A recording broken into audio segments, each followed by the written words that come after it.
Okay, I think we'll go ahead and get started. Thanks again for joining us. My name is Frank Botdorf. I'll be your host of the webinar today, and I'm with EON Reality, Director of Business Development.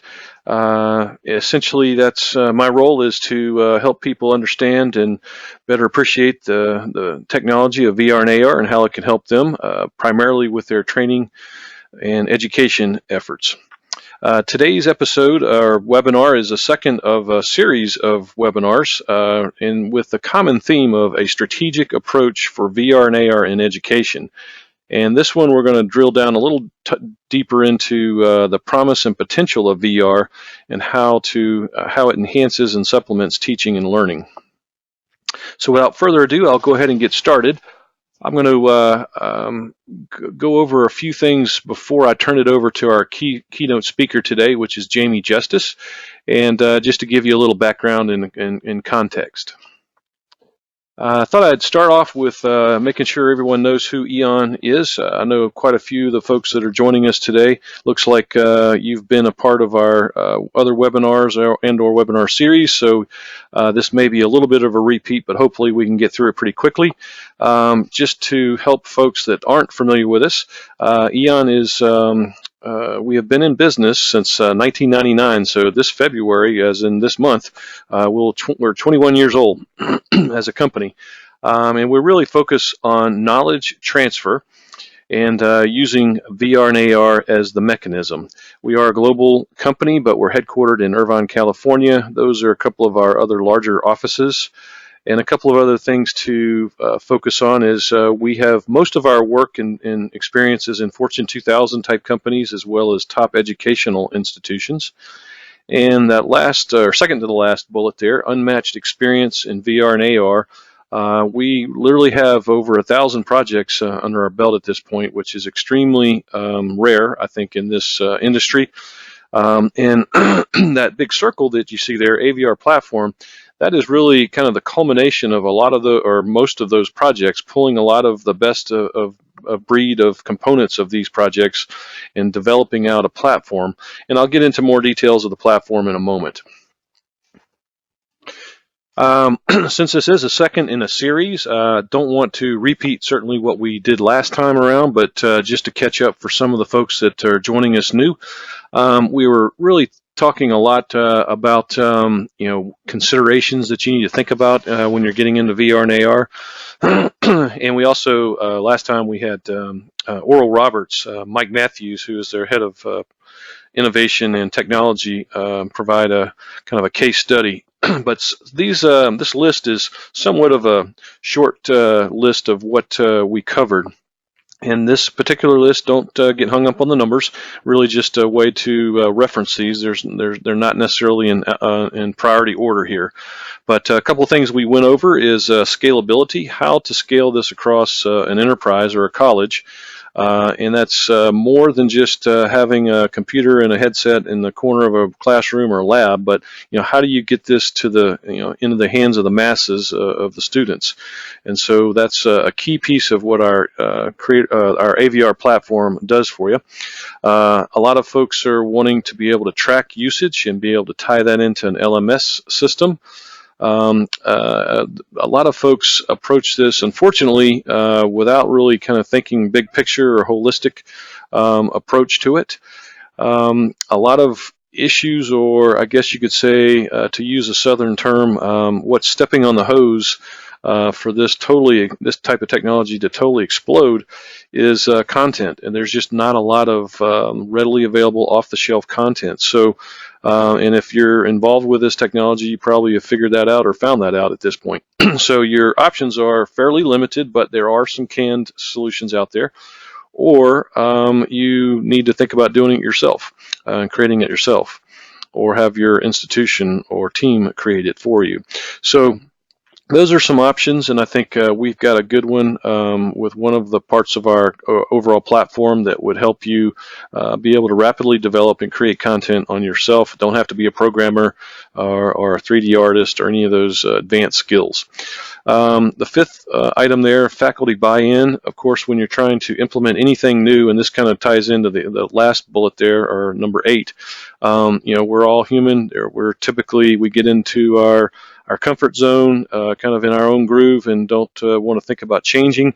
But being able to find faculty and folks on staff that are going to be maybe a little more progressive thinking, thinking out of the box, enjoy technology, want to really move the needle in a big way as far as their education delivery.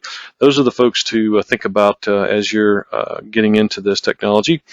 The sixth bullet or number six, I should say. I have, I'm not going to name names, but I have been on a particular campus that comes to mind as an example. And they were very proud of themselves, had a VR and AR lab, had some donations from some alumni, and I went to tour that facility, and to be honest, I was pretty underwhelmed. And it was a couple of headsets. I mean, that was really all it was. And I was digging a little deeper, trying to understand, how are the students using this? And to be honest, they really didn't or couldn't give me, in my mind, a very satisfactory answer. So I think what I'm getting here with this item number six is, I have come across folks that just want to have a checkbox saying, yes, we do, and have VR and AR around campus or somewhere, or one of our classes or whatever.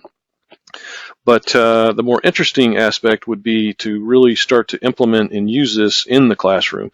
And that's really what we want to focus on. Certainly the checkbox is great for student recruitment and some of those other types of things, VIP tours, that kind of thing. But, what we're wanting to do is really get to the actual use in the classroom. And the seventh bullet there, one size fits all, that's a couple of different topics within that one bullet, but one of the questions I get all the time is what headset to buy. What is the one that we should buy? And I think that's somewhat of a limited way of approaching it. I don't think there's a one size fits all. And number one is, whatever headset you think is the greatest and things in sliced bread today, I can almost guarantee you in a year from now or a year and a half from now, there'll be version 2 or 3 or whatever coming out.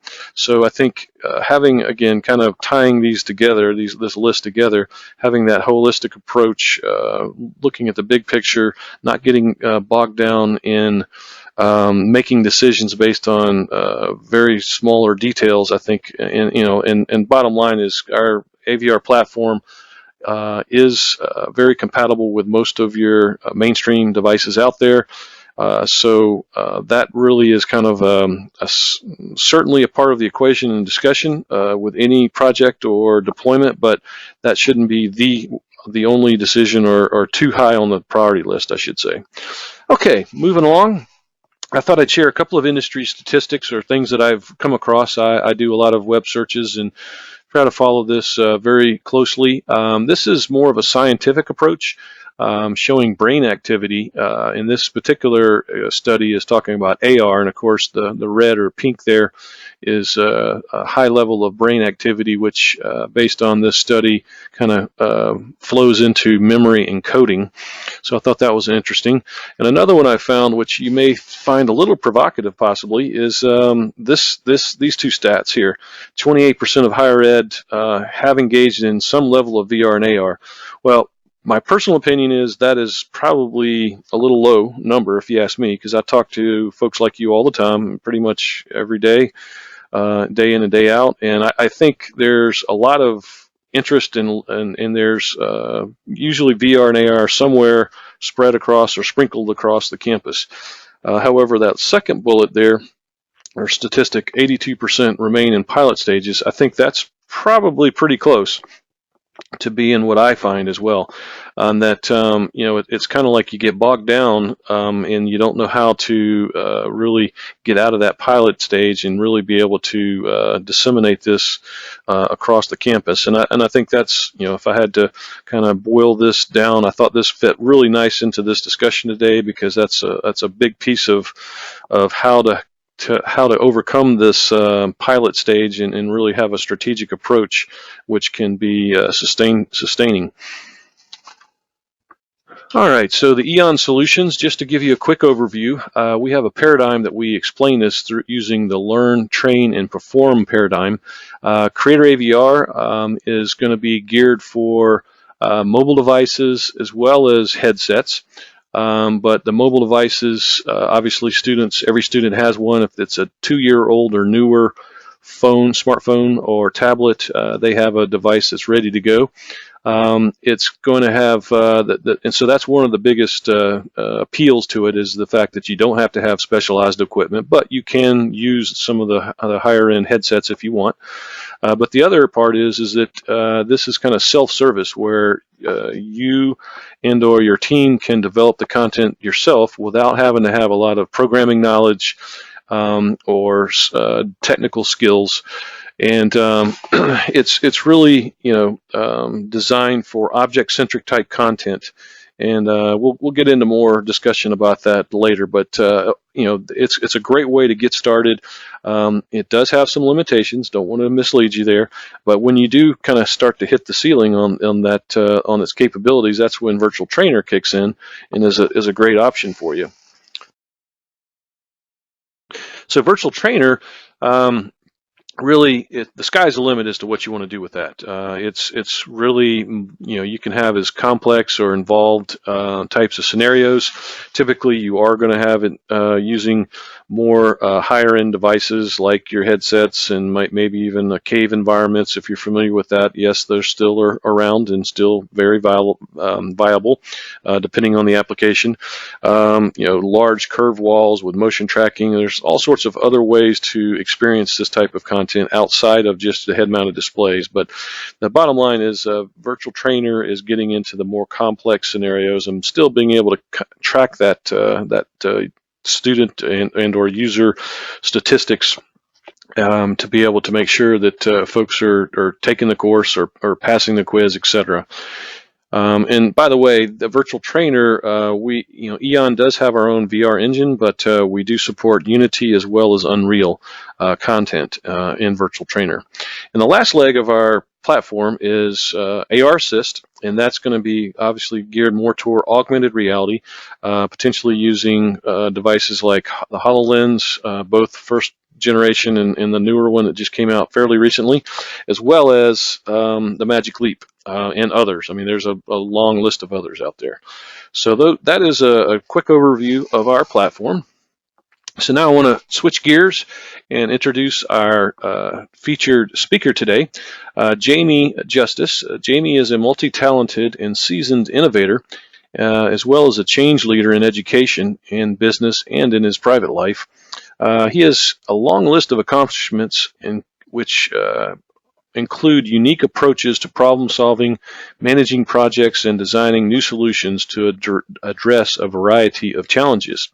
He's been in and around the education world for over 30 years, starting out as a high school teacher, then with the Kentucky Department of Education, then got into the vocational education area, and then spent the remainder of his formal education career at the Kentucky Community and Technical College system. We were lucky enough to talk Jamie out of retirement, and he has been a great asset to EON since the education market is such a big focus for us, particularly higher ed, and with his background and then kind of combining his knowledge and understanding of VR and AR and how it applies and when and why you might want to deploy it are key elements as a part of this discussion in a minute, but also some of his background and experience. Lastly, Jamie has written a book as well as an author, and there's the cover of the book there, Dare to Change, and he's also developed what he calls a Think Shop program that's kind of a companion to the Dare to Change, which we can offer, which kind of is a 3 to 5 day workshop, really rolling up your sleeves and getting into innovation and creative ways of approaching problems and issues, and that, of course, including the potential of using VR and AR. So I can confidently say that Jamie has literally written the book on innovation and talent development, and I think his expertise will offer great insights in today's webinar. So Jamie, I'm going to turn it over to you and look forward to your thoughts and presentation. Thank you for that introduction, Frank. Makes me feel a little older than I hopefully am, but anyway, that's the whole thing of augmented and virtual reality, and what I often talk about is the promise and the potential for augmented and virtual reality started for me probably around March 8th of 2001, when I was first exposed to one of the first stereographic presentations I'd ever seen at a conference in Long Beach, California.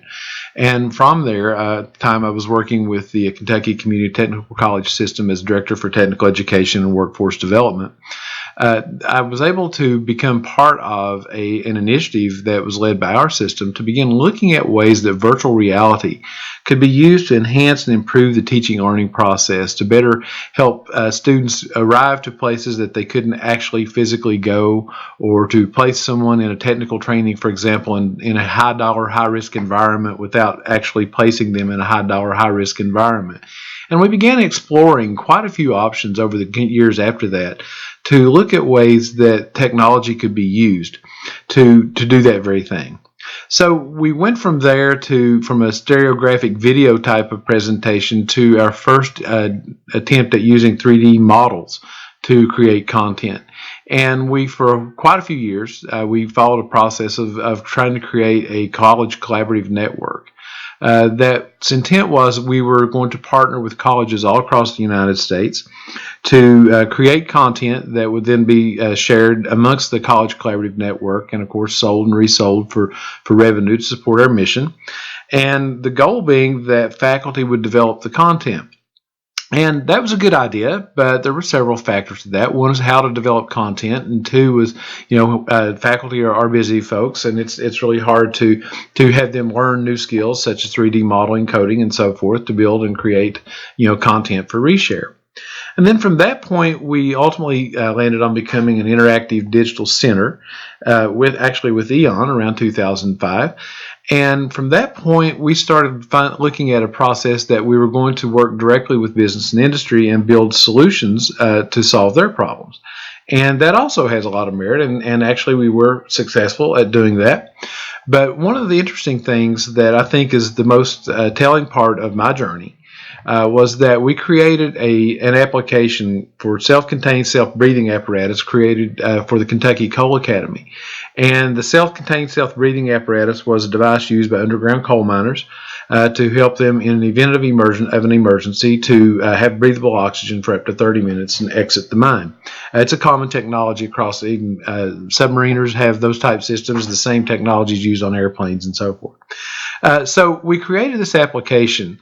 And when it was finished, we won all kinds of national awards through the Mine Safety Health Administration, and we created a instructor's guide, a student's guide, and we boxed that with a CD. You remember CDs, those DVDs, those things that you can share with individuals and plays in a certain type of player on older computers. But anyway, we created those packages and we started to share it. And the problem was that even though we had won awards for overall best curriculum design and innovation in curriculum and approaches and so forth, the end users weren't able to use it because, one, they had to install a viewer, they had to have a computer that was powerful enough to play it. We maybe had to take them to a center or a location. And so there were just lots of factors that the technology just wasn't ready for. And so, from that point, we saw that while the concept is here, we're still on the front edge of the adoption curve. And I felt it was that way, from there through almost to the last couple of years ago. And now we come to 2020. And I am super excited about a new product that we have at EON Reality called Creator AVR, in that now that sharing issue has been solved, that content creation issue has been solved, and we have a very unique product that I don't think anyone else has out there, in that I can build that same coal mining self-rescuer device. I can take the model that I had, I can import it into Creator AVR, I can build some lessons around that would involve disassembly of the object, identifying parts, locating parts. I can do some instructor-led guidance working through the training and the process. And then ultimately, I can share that with a quiz and so forth and put it out to students. Now, the sharing part is where it really gets exciting. Maybe 5 or 10 minutes or an hour. It doesn't matter how long it takes, but I can build a quality lesson around a 3D object, such as that self-breathing apparatus. I can then share it in real time with students or other end users via smartphones, smart devices, tablets, or even in a head-mount display such as Oculus or HTC Vive. And so the experience, the immersion, is all rolled into one, and it can be built and shared so easily now that I think that the real potential and the promise of augmented and virtual reality has arrived here in 2020 with that product and that tool. So I'm really excited today to share with you some more thoughts on content creation and deployment and applications of augmented reality and virtual reality in the education space, in ways that we can use this technology to better engage with students, to partner with students, and facilitate a learning experience that's very unique and very personal. And I think that's one of the greatest things that can come from this, and I felt that way from the beginning, all the way back to 2002, that it's one unique way that we can make learning very personal to students who are entering our programs and exiting our programs with a variety of their own learning opportunities and experience that came from interaction with this digital object inside of an app. So let's take another look at where we are in the whole big area of virtual reality and augmented reality. The chart that I'm showing right now is actually a good example of where I think we are and where we have been in the area of virtual reality and augmented reality for that matter. There's been a series of random acts of progress using VR and AR. What I mean by that is that if you look back over the last 18 years, there's any number, and actually more than 18 years, but there's any number of colleges or universities or schools or individual educators or companies who have tried a deployment of augmented or virtual reality, and primarily virtual reality first, due to the fact that augmented is the emerging front of this. And in that time period, you had some locations that training was built, it worked, it was very successful, or it was part of a large grant project and they were able to use it and integrate it into curriculum. We were able to do a project called the Try It with the University of Kentucky that I was part of for 2005 to 2010 range as well, which was another very exciting project, grant-driven, funded by the NIH. And then you can look at other universities and colleges and others that have tried this, and they've had some success in random places. But we're now moving to this place where we can start thinking about how we can do some strategic applications that really change and improve the way people learn using augmented and virtual reality as a way to reinforce and drive the learning process. I don't see it necessarily as the be-all or the end-all, but it is a means to an end, a better way to engage students who have so many competing things for their attention, let's say, that keeps them from being able to fully immerse themselves and engage in the learning experience. So now we can have a period where we can start thinking about, we have the technology, we have the means such as Creator AVR, we have a way to share and deploy that such as smartphones, tablets, head-mount displays, immersive systems, and other technologies. And it's all come together. So going forward in 2020, what is the next best place for us to start thinking about using augmented and virtual reality to improve the teaching and learning process?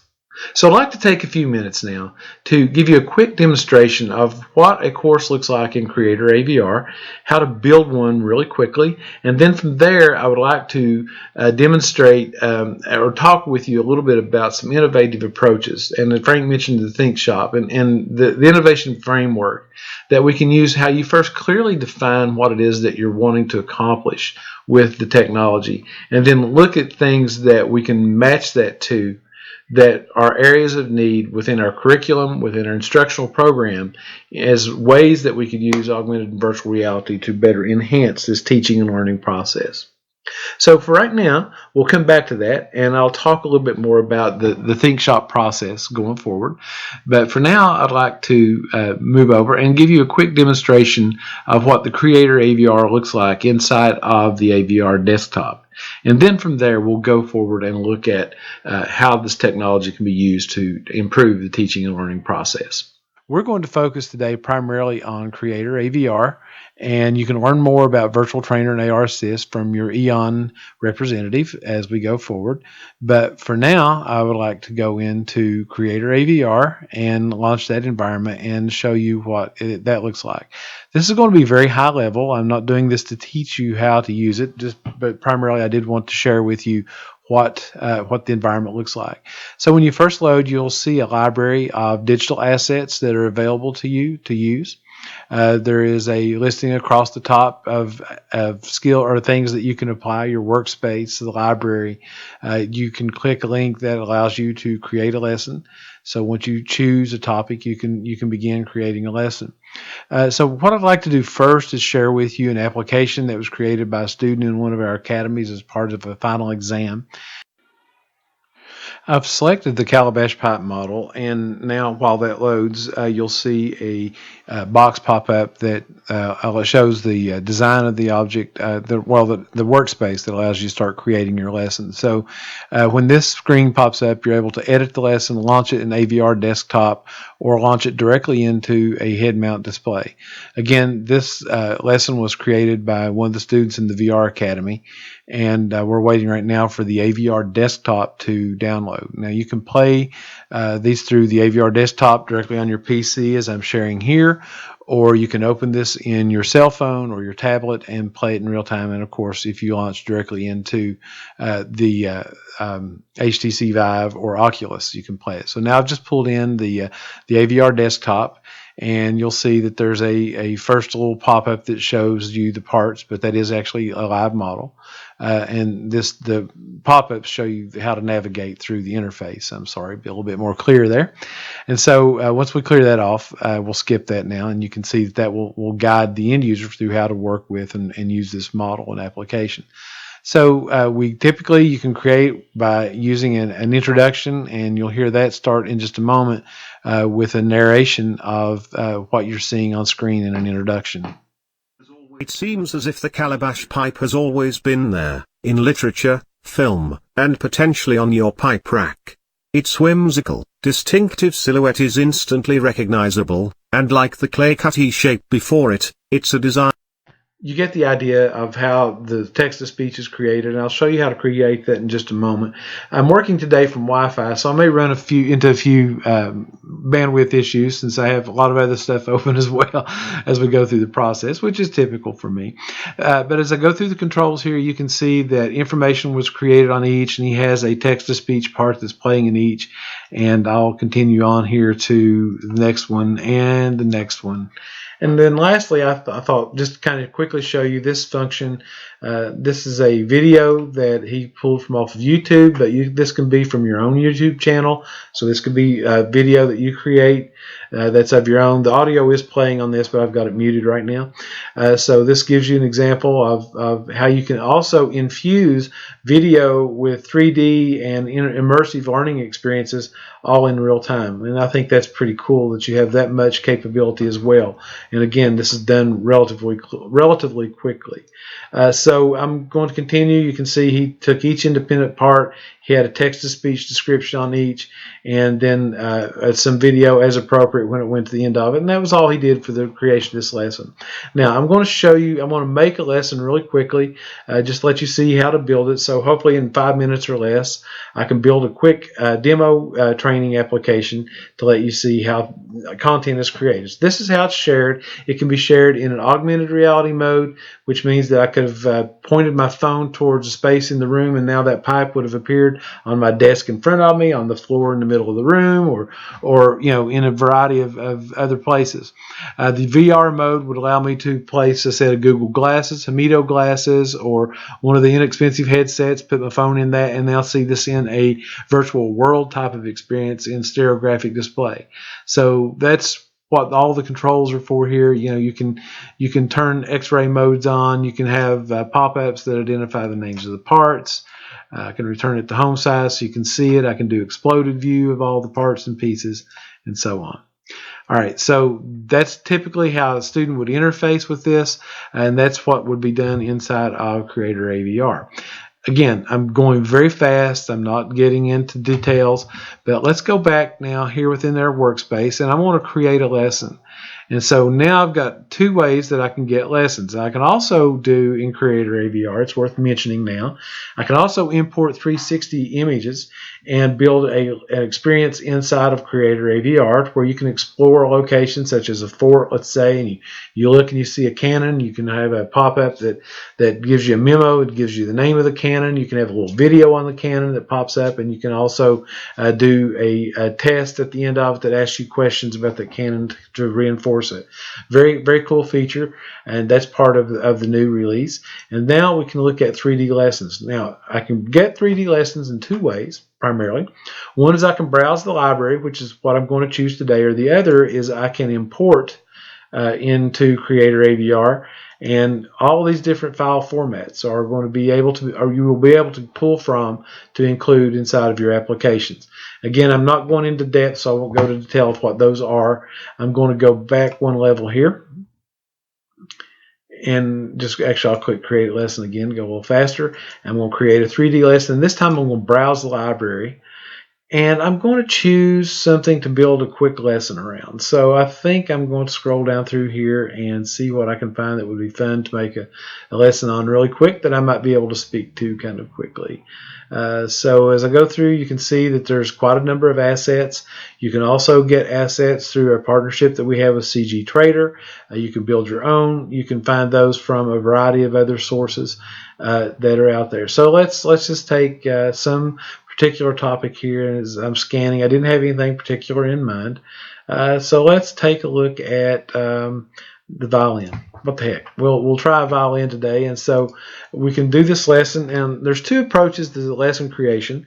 You can build a course first with all your objectives, and then you can build the sub lessons that go into that course. Or you can build the lessons first and then eventually roll those up into a course as well. For now, I'm just going to, for sake of time, I will build a fast lesson and show you how you can create something. So on the fly here, I'm going to say parts of a violin. All right, and I can choose a category, and so we'll actually, for this particular one, I'm just going to choose history, and now I'm ready to build my lesson. When I build that lesson, I'm launching AVR Desktop, which is happening in a separate window over here, and while that's loading, AVR Desktop is the one thing that you will download onto your desktop to create from, but you can also build inside of the phone. Highly recommend doing it on desktop. And I'll show you why in just a moment when this loads, because I can actually enlarge this to full screen size. You'll see the same pop-up that was there, but notice this time, instead of the typical controls, that you have a panel that appears on the right-hand side. Now I'm going to enlarge this to full screen size so that you can see it. So now I have my model of a violin that's been created here and optimized for performance on smaller devices. All the same standard functionality is here. And so we're going to begin by creating a text-to-speech. And I can do text-to-speech here, or I can do an audio file upload. We're going to go primarily with text-to-speech for today to make this fast. And I'm going to say this lesson will introduce you to the parts of a typical violin. I'll just spell it wrong. All right, so now at that point, I'm able to synthesize that speech. I can choose a variety of languages by region and so forth. You can type in your native language so that the enunciations are correct and so forth. And then I can choose a speaker. In this case, I can go with female, I can go with male. I can do however that I want to choose. Brian is one that seems to be popular with everyone. Choose the voice. You synthesize the voice. And then you can do a playback. Introduce you to the parts of a typical. This lesson will introduce you to the parts of a typical violin. Okay, so hopefully you heard a playback take place there. I had to keep from getting a feedback loop. I had to turn the volume off of one and the other. All right, so you should have heard the voice synthesized and come back, and we'll leave it at that. So we just created an introduction to the lesson. The intro can be used to set up your lesson so that the learners know what the learning is going to be about, what they're going to learn, any reinforcements you want to add, or other specific details. You can also, at this point, we can add a YouTube link, and so I could go out to YouTube and I could grab a URL. So if I minimize this just a moment, and I'm going to go to YouTube and I'm going to say parts of the violin on YouTube just for the heck of it. Now, the only problem with this is I'm sure I'll find a link. I don't think there's anything that's ever been created that doesn't have a video of how to do it on YouTube. I'm pretty much convinced of that. So I'm going to copy that URL.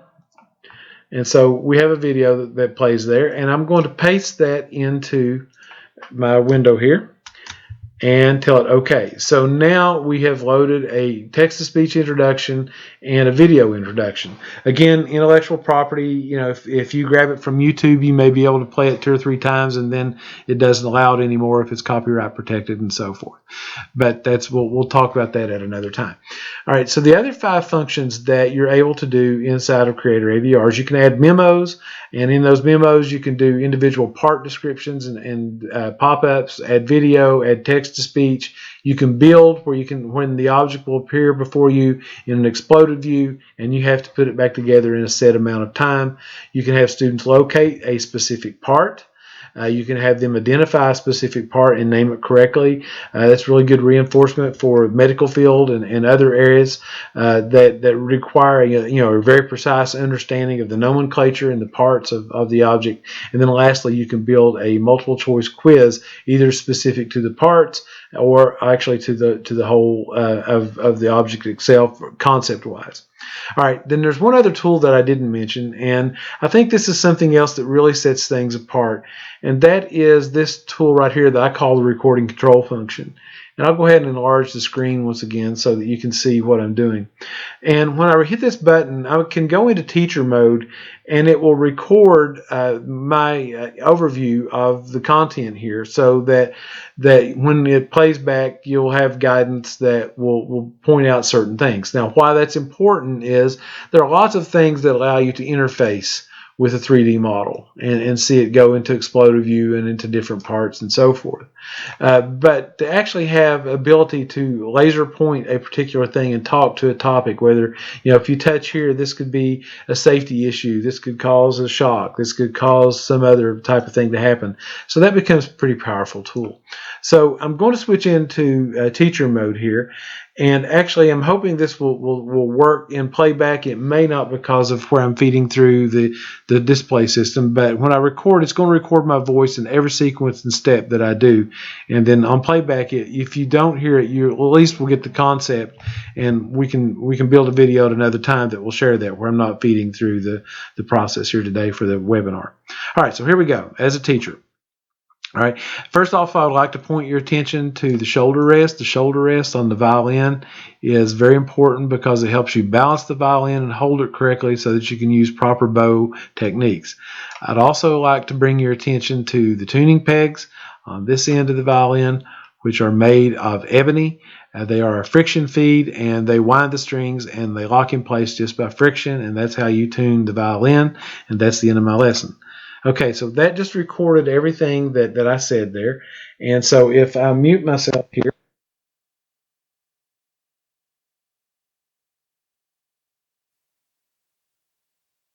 all right, first off, I would like to point your attention to the shoulder rest. The shoulder rest on the violin is very important because it helps you balance the violin and hold it correctly so that you can use proper bow techniques. I'd also like to bring your attention to the tuning pegs on this end of the violin, which are made of ebony. They are a friction feed, and they wind the strings and they lock in place just by friction, and that's how you tune the violin. Okay, so you heard the overview, hopefully. You also may have noticed that as I moved it around in this mode, I can also control it to where the student can't control the motion. When you saw the hand with the pointer, that was me controlling the motion. when you click this icon, it plays only in the motion of self-playing version. So this is in play mode,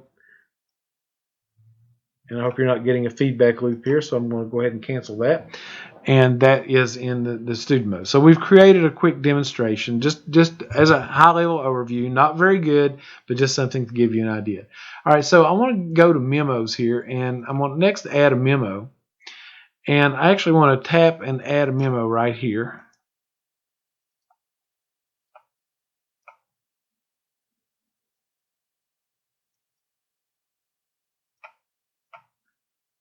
Oops, I missed my click again.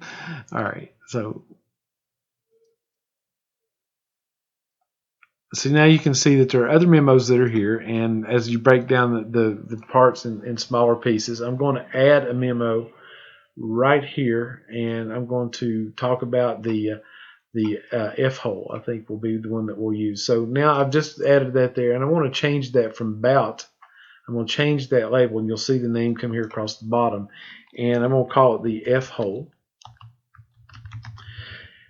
And I'm not sure that's the proper name or not, but I think that's what I've heard it called. And so if I go here and I tap, and you can see here that I can do text to speech, and now I can do another text to speech and say this is the F hole that helps sound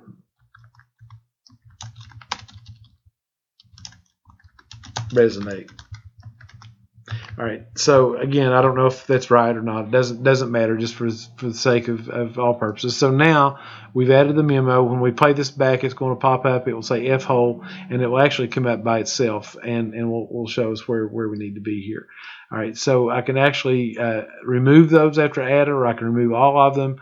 I can close them out. I can click here, and I can add once again, and maybe be a little bit more accurate as far as location, or I can move this one up there to where it was. So if I tap here, it might allow me to change that around. All right, so those are memos. You can play with those. Again, I'm hitting this really fast, and there's some details you can do to accurately place and set the memos in the location. So next thing I want to do is I want to do a build. And so now what I do is I can either let it be the entire violin, or I can click on a certain part of it, of the violin body that I want it to look at. And so I just exploded it really large, but we got into the fine tuning pieces here. Might be a little bit large, so let's go back to violin body, and that's what we'll use as our explode view. When I play this back in a few minutes, you'll see it go into explode view, and then I'll have time to put it back together.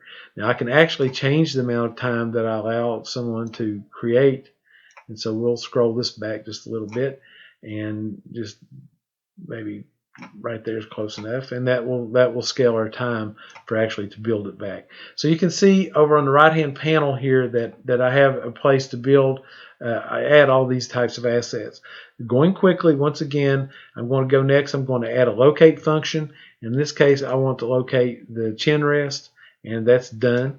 And so when I run the application, that will be one of the assignments, is that I'll be tasked to locate the chin rest. I can also set an amount of time for locating the chin rest. All right, so we're done with that. Then lastly, I'm going to identify, and when I identify, this time I want to identify a particular part. So I'm going to double click on the part that I want someone to identify. So let's go ahead and identify the bridge, and we'll say we're done with that one. And then lastly, I can build a quiz that can ask specific questions to parts. So I could actually go into my violin here, and if it wants to say what is this, I can go to other levels, and we can go down to the pegs, and I can actually change that question. These ebony parts are called, and we'll use that as our new question. So rather than what is this, we can build it out a little bit more specific. I can choose determiners that the multiple answers or just the one correct answer. So pegs is the correct answer. All right, so basically, and that was very fast, very high level. I just demonstrated how to create an application in Creator AVR. So now what I'm going to do is I'm going to save this, and we'll play it back and let you see how this turned out.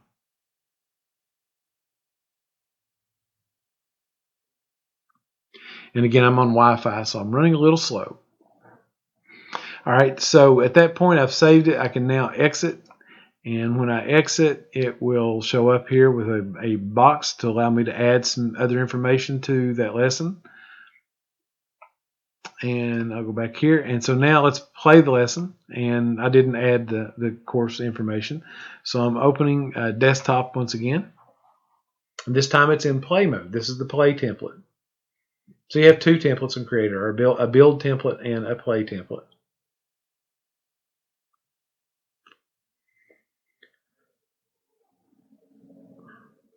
And so all goes well. This will open up and you'll be able to see all the application parts that I just built. And we can play those back to where you can see it. So here's the quick introduction. All right, so we'll begin with our intro. And I'm actually going to mute some sound here so I don't get a feedback. So I'll be quiet.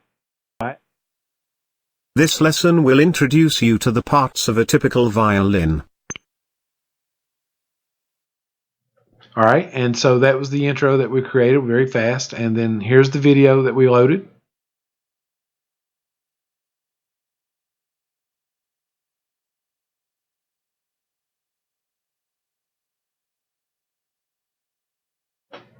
And just quickly, I'll show the recording control function. And I will say once again that there are two modes of this. One that student can control and the other that it locks in place. And I'm actually going to mute my volume one more time so that you can see this, hear this portion play.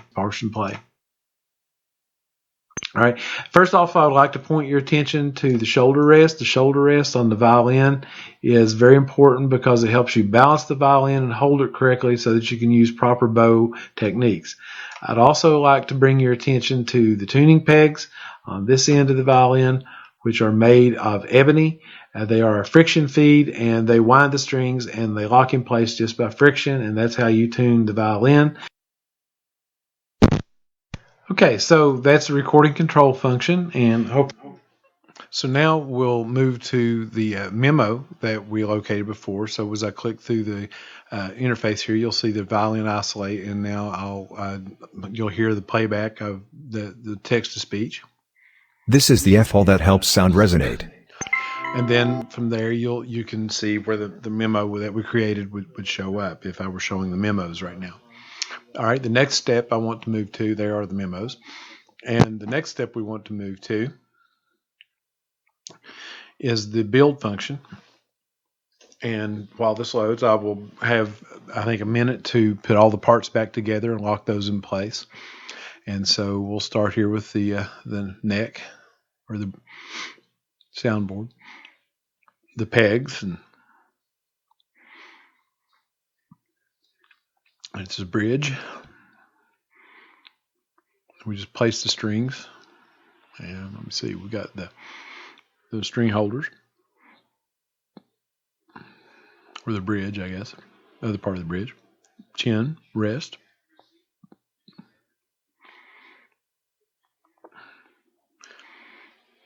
And so if I time out, it will tell me, and you'll see when I finish that it will say well done if I get them all clicked in place. So I got it all together. So that's the build function. Next we go to locate.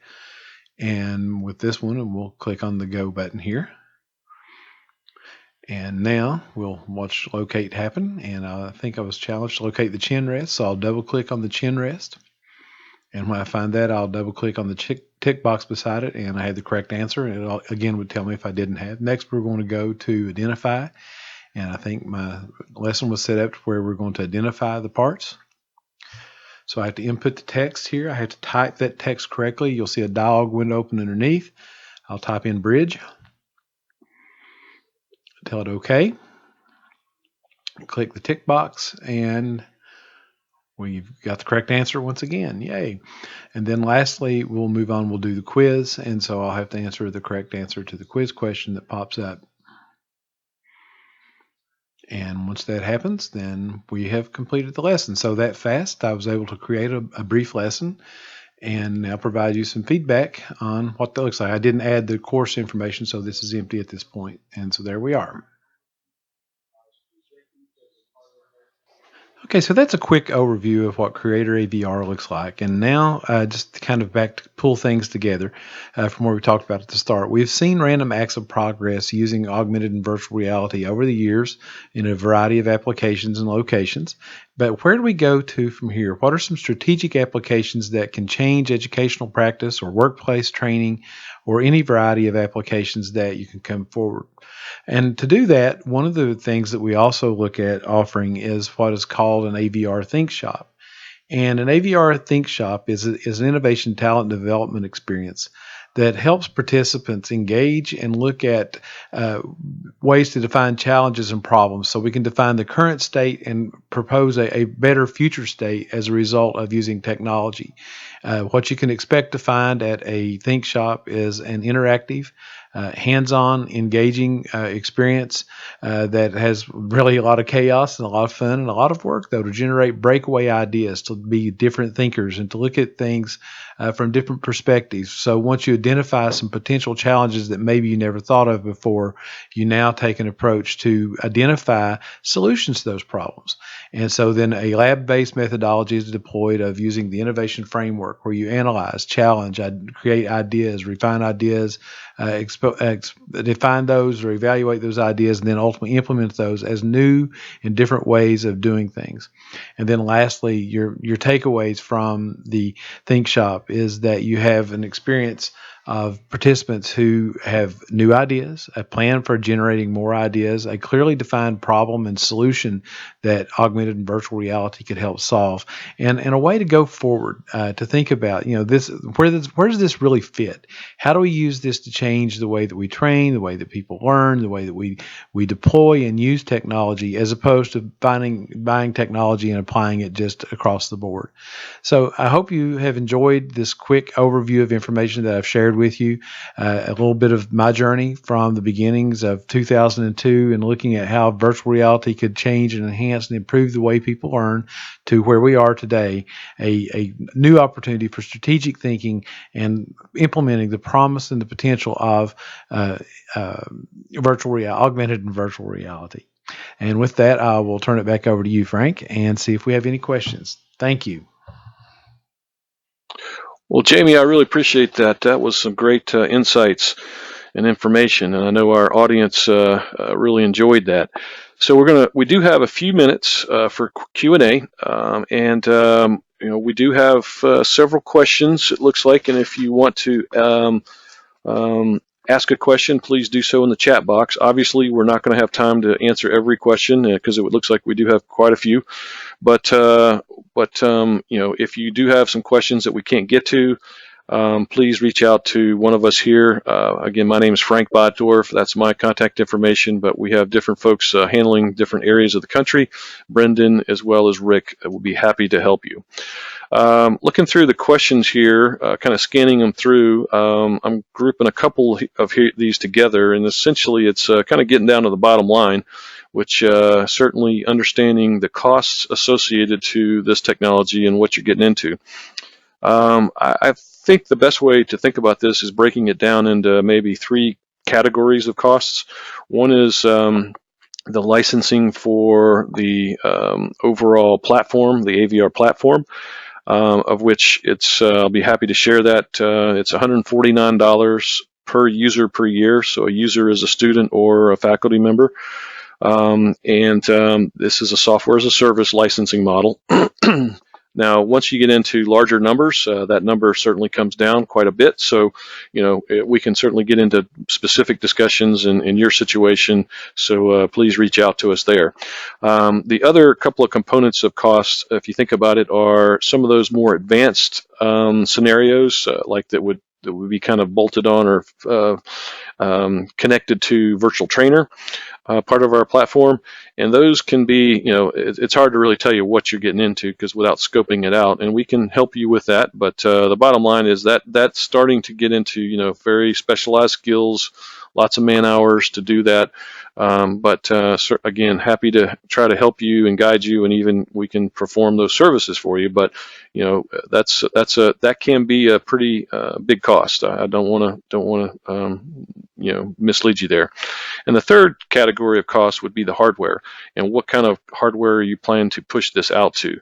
I've talked about, I think I mentioned the Oculus Rift and maybe the HTC Vive. Those are certainly some pretty popular headsets. They've got several versions out now.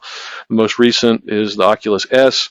That's contains the controllers, which are the grips that you would use to interact with the content. Both of the HTC Vive has a similar version, which is called Cosmos. The benefits to those are they don't have all of the tracking. Is called inside-out tracking. In other words, all you have to do is put the headset on and connect it to a computer, and you're good to go. Now, the computer does have to be higher end. So by the way, the headsets are roughly $500 each. And then you do have to have a pretty high-end computer. So I would, maybe go on the higher end of like a $2,000 range. So maybe all in is $2,500 for something like that. Now, of course, the other side of it is, we talked about mobile devices. Bring your own device. That eliminates a lot of those costs. There, if you want to do that. And then, of course, there's some of those larger systems like floor-to-ceiling type display systems with 3D stereoscopic projection, and those can vary widely in price, I guess. So those are hopefully give you at least a little bit of idea on the costs. Looking through the questions again, we probably have time for two more here. And this one's getting into, and there's several that are along the lines, I'm kind of paraphrasing here, but are there studies or reports that validate, I guess, VR and AR technology and its effectiveness? And the short answer is yes, there's quite a few. You can do some Google searches and Siri searches and whatever other search engine you like, and probably find some. I know I have collected quite a few, so I'm happy to share some of those with you. So if you want to contact me, feel free. But I think, but also we have some more formal research, I guess, if you will, and then there's more of the kind of client type of, in action from a customer, maybe from industry, and so we've got both sides, I guess you could say, from an pure education standpoint as well in research versus more of an application use of it. But I think in general, you can probably categorize the conclusions of most of the ones that I've seen into, faster ramp up, longer retention, cost savings based on, depending on what you're doing, maybe travel times, or being able to make sure that you're not breaking equipment like a diesel engine, or using a boroscope and looking into an engine and breaking the tip off of it, those kind of things. So, the cost savings is certainly another one. And then, of course, just the general interactivity of VR and AR technologies, and how it's you learn by doing and engaging those students. So, those are, if I had to net it out, what most of the conclusions of these studies say, and the percentages certainly will vary, but I think that's a good way to kind of answer that question for now. And the last question looks like this would be a good one for you, Jamie. And this might be a good way to maybe summarize this webinar as well. It's and this was pretty much, I guess you could say, what is the best way to get started in VR and AR? So, Jamie, I'll let you take that one.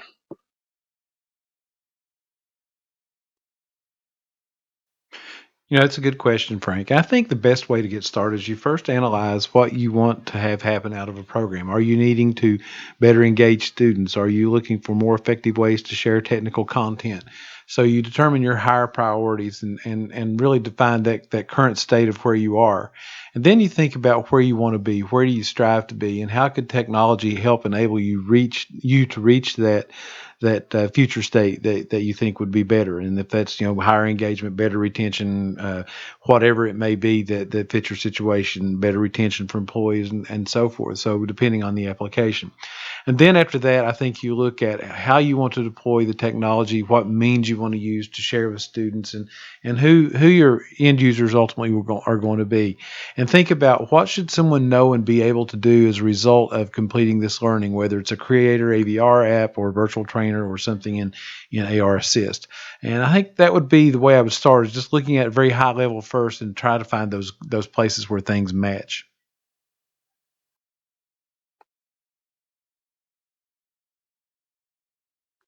Okay, Jamie, I appreciate you handing it back over to me, and I would agree with you on that. That this has been a great webinar, and appreciate your input and content for that question.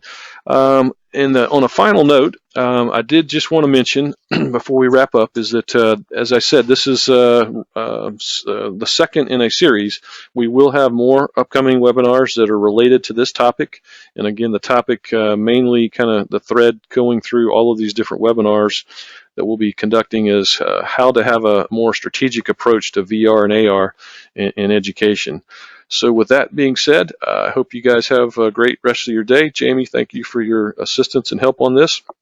And feel free to contact us if you have any follow-up or interest to have further discussions. Thanks again, everyone. Have a great day.